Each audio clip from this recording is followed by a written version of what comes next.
14 సంవత్సరాల క్రితం ప్రారంభమైన ఒక పవిత్ర సంప్రదాయం ఇప్పటికీ ప్రపంచం మొత్తం పాటిస్తుంది. కానీ రంజాన్ అంటే కేవలం ఉపవాసమా, లేదా మనుషులకు కలిపే ఒక అజ్ఞాత సంబంధమా?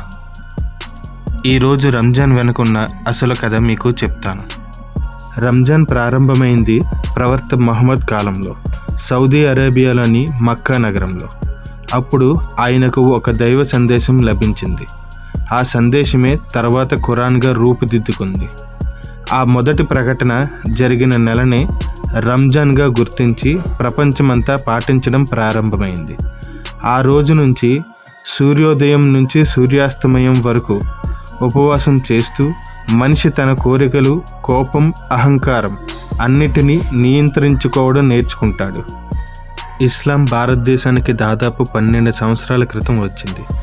అరబ్ వ్యాపారులు, సూఫీ సంస్థల ద్వారా వాళ్ళు ఇక్కడ స్థిరపడి మన సంస్కృతితో కలిసిపోయి రంజాన్ను కూడా ఇక్కడే జరుపుకోవడం ప్రారంభించారు. హైదరాబాద్, ఢిల్లీ వంటి నగరాల్లో రంజాన్ ఒక పండుగగా మాత్రమే కాదు, ఒక భావనగా మారిపోయింది. భారతదేశంలో ఉన్న గొప్పతనం ఏంటంటే, రంజాన్ వచ్చినప్పుడు హిందువులు కూడా తమ ముస్లిం స్నేహితులతో కలిసి ఇఫ్తార్ పంచుకుంటారు. మన దేశంలో మతాలు వేరైనా మనమందరం పంచుకునేది ప్రేమ, ఆహారం, భావన. చివరికి 2 మతాలు చెబుతున్నది ఒకటే: మంచి మనిషిగా ఉండడం, మిగతావన్నీ స్వయంగా వస్తాయి.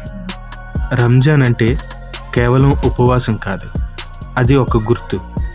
ఆకలి అనుభవం లేని వాడికి ఆకలితో ఉన్న వారి బాధ అర్థమయ్యేలా చేసే సమయం. అది ఒక అవకాశం మన తప్పులను గుర్తించి మంచి మనిషిగా మారడానికి.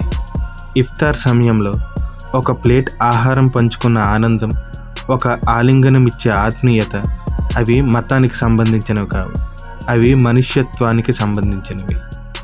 రంజాన్ మన అందరి మధ్య ఉన్న తేడాలను చూపించదు, మన మధ్య ఉన్న బంధాలని గుర్తు చేస్తుంది.